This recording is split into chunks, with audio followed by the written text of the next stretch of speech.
texto desta igreja, aquela que norteia a vida da igreja.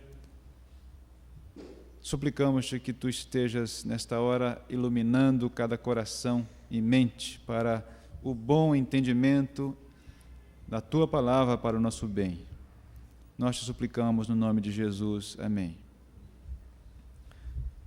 Tendo, pois, irmãos, intrepidez para entrar no Santo dos Santos pelo sangue de Jesus, pelo novo e vivo caminho que ele nos consagrou pelo véu, isto é, pela sua carne, e tendo grande sacerdote sobre a casa de Deus, aproximemo-nos com sincero coração, em plena certeza de fé, tendo os corações purificados de má consciência e lavado o corpo com água pura. Guardemos firme a confissão da esperança sem vacilar, pois quem fez a promessa é fiel. Consideremo-nos também uns aos outros para nos estimularmos ao amor e às boas obras. Não deixemos de congregar-nos como é costume de alguns, antes façamos admoestações e tanto mais quanto vedes que o dia se aproxima. Esta carta aos Hebreus é uma das cartas mais atreladas ao Velho Testamento, ou melhor, ao Antigo Testamento. O escritor aos Hebreus é um escritor anônimo. Não sabemos quem foi que escreveu esta carta, mas ficou mais do que claro que o seu autor é o Espírito Santo. O autor humano, a essa altura, ficou até como uma questão de segunda importância. O escritor aos Hebreus manifestava profundo conhecimento da legislação mosaica e um interesse muito profundo pela cristologia, pelo entendimento devido do que é a pessoa de Cristo e a sua obra.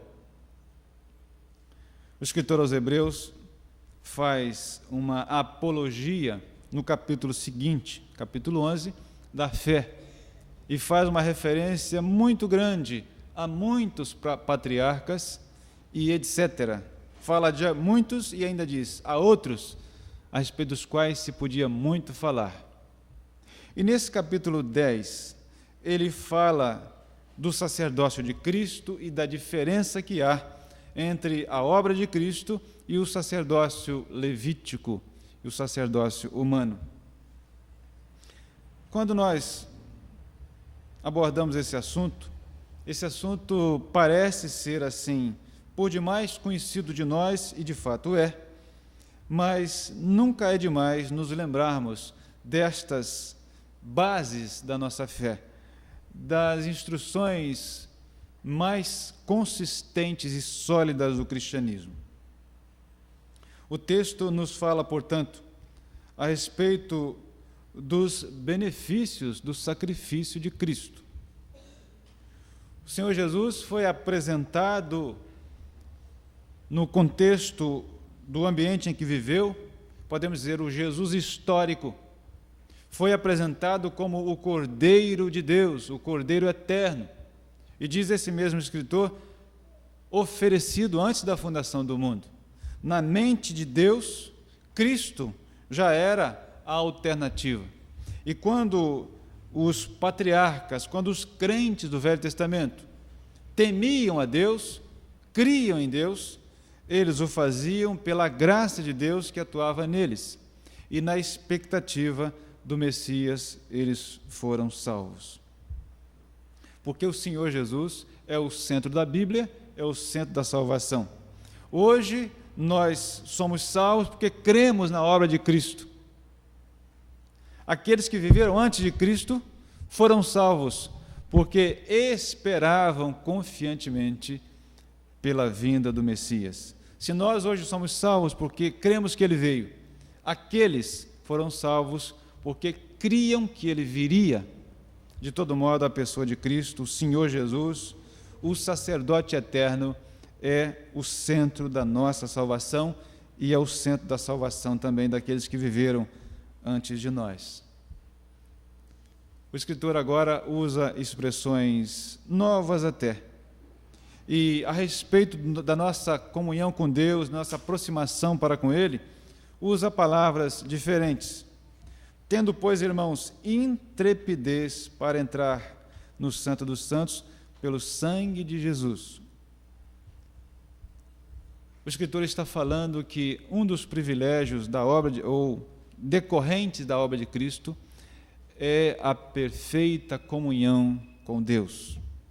Perfeita em termos, perfeita dentro das possibilidades, porque nós sabemos que a plena comunhão com Deus só se dará depois da morte, assim como a perfeita santificação do crente depois da morte. Enquanto limitados por essa vida, nós caminhamos em busca da perfeição. Nunca vamos alcançá-la, nem na comunhão com Deus, nem na santidade. Isso só poderá acontecer depois da morte. Entretanto, enquanto estamos nessa vida, e no melhor que podemos, diz a Escritura Sagrada, diz este escritor, por inspiração divina, que por causa da obra de Cristo, hoje nós não temos mais barreiras para estarmos em comunhão com Deus. Isto é um golpe naqueles que se arrogam autoridades ou mediadores entre Deus e os homens. O texto nos fala que é possível e é desejável que todo crente, aquele que crê em Cristo, aquele que foi respingado pelo sangue de Jesus na sua morte, respingado no sentido figurado, evidentemente não estávamos lá embaixo ou ao lado da cruz para que aquele sangue puríssimo do Senhor Jesus caísse sobre nós. Figuradamente, mas espiritualmente e verdadeiramente, aqueles que creem em Cristo, estes têm o sangue do Senhor Jesus, deste Cordeiro eterno, aspergido sobre suas vidas. E por causa disso, e somente por causa disso, aqueles que temem o Senhor Jesus, aqueles que foram lavados e remidos no sangue do Cordeiro, que ainda não podem estar arrolados no número daqueles que estão lá descritos no Apocalipse, mas caminham para lá, estes são os únicos que têm comunhão plena dentro dos limites humanos com o Pai Celestial. Este é um dos benefícios do sacrifício de Cristo, ou um dos lugares em que o sacrifício de Cristo nos conduz, comunhão com Deus. Amados irmãos, uma das coisas mais difíceis até de serem encontradas são pessoas que dizem com todas as letras que não creem em Deus, que não temem a Deus, que não confiam em Deus. De um modo geral, as pessoas dizem que creem em Deus. De um modo geral, as pessoas manifestam algum sinal de temor de Deus, mas o fazem, às vezes, apenas por medo, ou simplesmente porque não tem coisa melhor para dizer ou no que se apegar. Entretanto, aquele que efetivamente tem comunhão com Deus, ele é uma pessoa feliz, ou essa pessoa é uma pessoa feliz. A história do cristianismo registra as informações a respeito de um dos homens mais importantes dentro da teologia no cristianismo. O homem ficou conhecido como Santo Agostinho, viveu no norte da África, no século IV da era cristã. Agostinho, filho de uma mulher crente chamada Mônica, era um homem pervertido, um jovem realmente que não interessava-se em relação a Deus e às coisas de Deus. Agostinho vivia do modo como queria. E alguns podiam dizer, do modo como o diabo gosta. E Agostinho vivia a seu modo. E nos seus caminhos e nos seus descaminhos, Agostinho foi tomado, como tomado foi o apóstolo Paulo um dia, de surpresa, e teve seu coração mudado. E Agostinho depois pôde afirmar que o homem, na verdade, não pode encontrar felicidade a não ser em Deus. e que há um vazio no coração de um homem que só pode ser preenchido por Deus. Não há outra coisa, não há carnaval, não há dinheiro, não há bens, não há família, não há outra coisa que possa ocupar o lugar de Deus na vida de qualquer pessoa. E ainda que a pessoa não tenha nada dessas coisas todas, se ela tiver comunhão com Deus, ela é uma pessoa feliz. Amados, o sacrifício de Cristo no Calvário nos traz esse benefício. E somente pelo seu sacrifício é que o homem voltou a ter comunhão com Deus. Eu espero não estar me estendendo muito em repetir as coisas que nós já conhecemos, mas no Éden o homem separou-se de Deus, o homem rebelou-se contra Deus, preferiu ouvir a voz de Satanás a ouvir a voz de Deus. Por isso, perdeu a sua comunhão com o seu Criador. Em nossos dias, a nossa geração, os nossos amigos, aqueles que nos cercam, têm preferido ouvir outras vozes a ouvir a voz de Deus. A voz de Deus não tem lhes interessado mais, e os benefícios da comunhão com Deus não os têm alcançado, porque eles estão querendo viver a seu modo.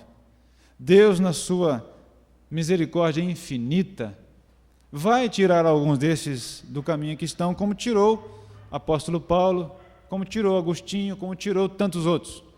Deus vai fazer isso, mas muitos estão vivendo distantes de Deus, enganados pelo Deus deste século, que tem cegado os seus entendimentos. E eles estão julgando que estão vivendo felizes, e não estão. Eu vi um dizer escrito essa semana num carro, o seguinte: você pode até viver sem Jesus, difícil será morrer sem Ele. Achei engraçada aquela frase. Você pode até viver sem Jesus, difícil será morrer sem Jesus, porque a eternidade é longa, é longa, é longa. E a eternidade é cruel, é cruel, é cruel para aqueles que não têm comunhão com Deus. E a morte do Senhor Jesus, a obra que Ele fez, entregando-se lá no Calvário, permitindo que o seu sangue, e fazendo isso voluntariamente, entregando a sua vida pelos pecadores, isto traz benefícios. Aquele que vive em comunhão com Deus por causa da obra de Cristo, aquele que teve o seu coração mudado por causa da graça de Deus em sua vida, esse pode viver feliz. Mesmo que o emprego seja ruim ou que não exista, mesmo que a enfermidade o alcance durante muito tempo, mesmo que a infelicidade familiar seja uma constante, mesmo que todos os problemas venham sobre esta pessoa, ele está em comunhão com Deus, ele é uma pessoa feliz. Segundo benefício que queria destacar, irmãos, nesta manhã, da morte de Cristo, é a nossa responsabilidade para com Ele. Podemos dizer, é uma decorrência do primeiro ponto. Aquele que está em comunhão com Deus, aquele que vive em comunhão com Deus, deve também responder responsavelmente. Responsavelmente. Versículos 22 e 23. Aproximemo-nos com sincero coração, em plena certeza de fé, tendo os corações purificados de má consciência e lavado o corpo com água pura. Guardemos firme a confissão da esperança, sem vacilar, pois quem fez a promessa é fiel. O escritor está convocando aqueles que temem a Deus, aqueles que têm os seus laços restaurados com o Criador, a viverem de modo responsável em relação a Ele. O crente não pode viver a seu modo. O crente não pode viver livre de todos. Nós somos livres para agradar a Deus e servir o próximo. Somos livres para isso. Nós não estamos livres para fazer exatamente aquilo que queremos. Estamos livres para fazer aquilo que Deus quer. Essa é a liberdade comprada e conquistada no Calvário. Já que é assim, Diz o escritor: aproximemo-nos com sincero coração. Deus ri da hipocrisia daqueles que acham que podem enganar a Deus. Está falando aqui de sinceridade, de alguém que proclama o nome do Senhor Jesus com a sua palavra e com o seu testemunho, aquele que vive do modo como agrada a Deus. É uma decorrência da obra de Cristo. Ele nos convoca a viver uma vida diferente e diferenciada. Sincero coração. Eu sempre que me deparo com esta palavra na Escritura, me lembro da velha ilustração de onde veio essa palavra sincero. Alguns dizem que havia fabricante de estátua e as estátuas feitas de pedra deviam dar muito trabalho. Esculpir pedra deve ser uma coisa de louco, né? Porque basta uma talhadeira bater um pouquinho fora do lugar, quebrou o nariz da estátua. Já pensou? Uma estátua do Lisa sem o nariz?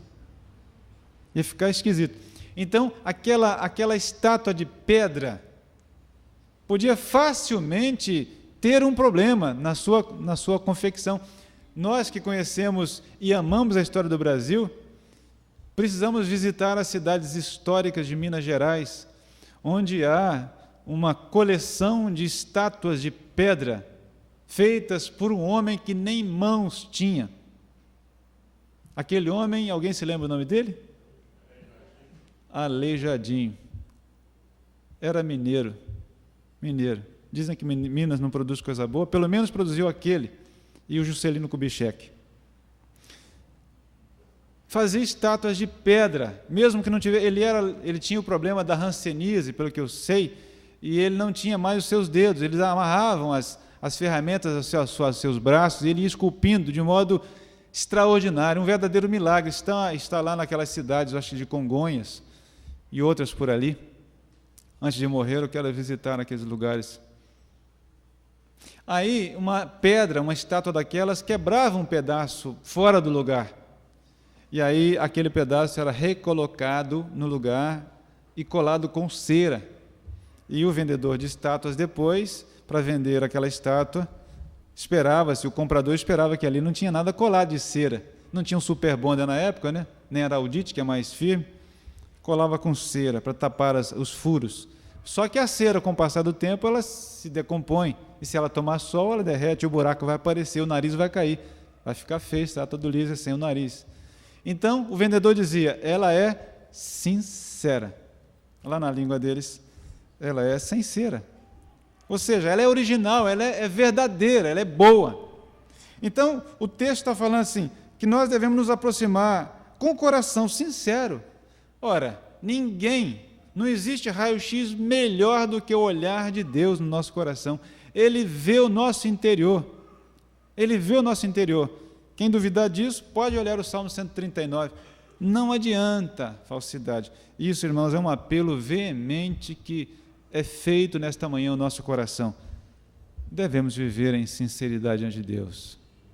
Devemos ter uma vida reta diante de Deus. E se a nossa vida está faltando um pedaço, devemos não querer esconder isso e dizer, Senhor, tem compaixão de mim, caiu a minha orelha, falta um pedaço do nariz, da minha figura, olha, eu estou deformado, preciso que o construtor de estátuas, que é muito melhor do que Aleijadinho, o nosso Deus, faça a nossa vida de novo e faça com perfeição. E Ele faz. Há uma responsabilidade naqueles que são lavados no sangue do Cordeiro. Viver com sinceridade, viver em fé, viver em santidades, aí tendo o coração purificado de má consciência. Ora, quanto prejuízo dá guardar mágoas, rancores e ter uma consciência manchada. Quanto problema nos traz. E ter o nosso corpo lavado com a palavra, podemos assim dizer, fazendo aqui uma aplicação, né? Já que às vezes a palavra é chamada de a água que nos purifica. Amados irmãos, é uma responsabilidade do crente, aquele que é beneficiado pelo sacrifício de Cristo, viver de modo reto diante de Deus. E finalmente, irmãos, podemos destacar que há uma responsabilidade para com o nosso semelhante. Versículos 24 e 25. Consideremo-nos também uns aos outros, para nos estimularmos ao amor e às boas obras. Consideremos, lembremo-nos uns dos outros, para que possamos, em amor, nos ajudar mutuamente.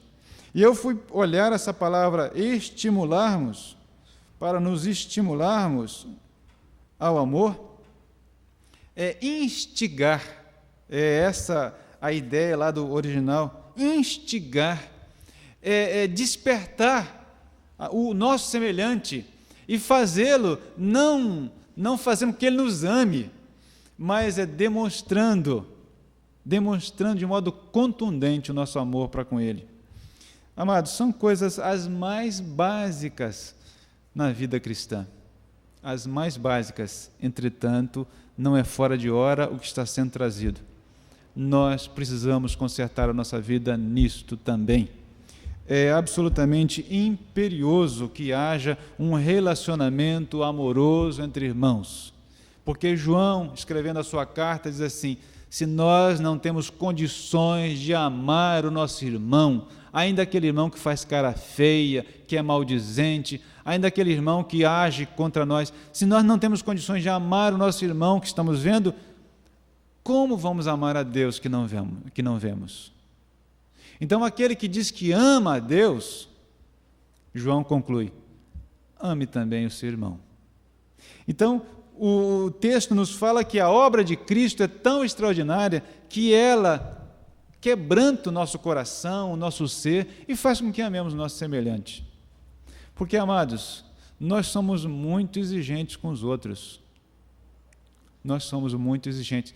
E a Bíblia nunca diz isto. A Bíblia diz que nós devemos ser pacientes uns com os outros. Porque cada um anda numa marcha, cada um pensa de um modo, cada um tem uma certa ótica para ver cada situação, e nós às vezes queremos que as pessoas vejam sempre a coisa pela nossa ótica. É um erro que todos nós cometemos, todos, indistintamente. Queremos que as pessoas se pareçam com a gente, quando elas, na verdade, são outra pessoa. Elas devem se parecer com Cristo, e nós queremos que elas se pareçam com a gente. Amados, diz aqui, devemos nos estimular no amor, devemos instigar o amor ao nosso próximo, amando antes do que exigindo que ele nos ame. É assim que diz o texto nesse versículo 23. Parece que os benefícios da obra de Cristo são constantes, estão disponíveis para a nossa vida. O primeiro deles é a certeza da comunhão com Deus.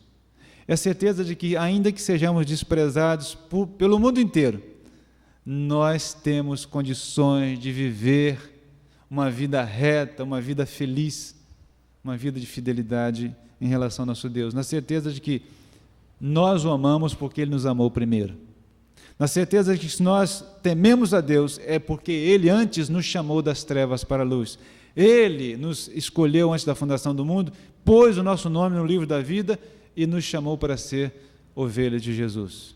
Então, isto é a certeza que decorre do sacrifício de Cristo. A outra certeza é a necessidade ou a responsabilidade de vivermos uma vida reta, íntegra nesse mundo difícil. Viver diante dos ímpios uma ética que supera, que suplanta, que é superior à ética da lei dos homens. Nós somos cidadãos dos céus. E ainda que algo esteja dentro da lei, às vezes a própria lei é imoral. A própria lei é vergonhosa e nós devemos estar acima dessas coisas. O apóstolo Paulo, escrevendo aos Filipenses, sempre exorta nessa expressão: vivei acima de tudo de modo digno do Evangelho. E nós precisamos nos lembrar disso. É preciso que nós nos lembremos da nossa responsabilidade diante da nossa geração, seja com os domésticos da fé, seja com a nossa família biológica, seja com os ímpios. Ninguém pode nos arguir de pecados, porque nós temos que imitar o Senhor Jesus, quando disse: quem me argui de pecado? É claro que vão encontrar pecados em nós, né? Não tenhamos coragem de falar isso. Não temos coragem de dizer assim, vê em mim algum pecado? Eu não tenho coragem de falar, vão ver. Mas eu estou lutando contra esses pecados. E eu quero continuar lutando, porque eu tenho uma responsabilidade para com os que me cercam. E, finalmente, o texto nos exorta quanto à responsabilidade de fato com o nosso semelhante. Nós devemos estimular o nosso semelhante no amor, amando-o primeiro, porque isto fará de nós uma congregação. Esse amor mútuo é o que desemboca no versículo 25. Ninguém deixa de se congregar quando há amor. E quando nós observarmos alguém se afastando do nosso meio, devemos nos perguntar, será que faltou amor em relação àquela pessoa? Será que nós deixamos alguma coisa a desejar? É mais fácil nós nos defendermos. Está indo embora por causa disso, daquilo. Essa é a saída mais fácil. Nem sempre é a honesta. Nem sempre é a justa. Talvez nós precisássemos olhar para dentro de nós e ver, Senhor, realmente deixamos a desejar. Por isso alguém deixou de congregar conosco. Por isso alguém não está no nosso meio. Amados, nesse domingo de carnaval na nossa cidade, achei que devia trazer à mente dos irmãos, no dia da Santa Ceia do Senhor, nos lembrássemos da obra de Cristo e desses benefícios maravilhosos. Somos de Deus e queremos continuar servindo com a nossa vida. Amém. Senhor, nosso Deus e nosso Pai, esses ensinos são os rudimentos da fé cristã. Isso é o que há de mais comum. Entretanto, nós às vezes tropeçamos neles. Tem, ó Deus, compaixão de nós e ajuda-nos a viver de modo digno do Evangelho. Ajuda-nos a viver em maior comunhão contigo, buscando o Senhor em oração, conhecendo a Tua vontade revelada na Tua palavra. Ajuda-nos, ó Deus, a dar um testemunho luminoso enquanto estivermos por aqui e a nos aproximarmos do nosso semelhante, do nosso irmão, amando na certeza de que aquele que não ama, aquele irmão que vê, mente quando diz que ama o Senhor que não vê. Ajuda-nos, ó Deus, e conserta-nos para o nosso bem e para a glória do Teu nome. Suplicamos-te no nome de Jesus. Amém. Amados, vamos nessa hora partir o pão, usando a terminologia de Lucas, no livro de Atos. Partir o pão. Hoje não é de casa em casa, mas é na casa do Senhor.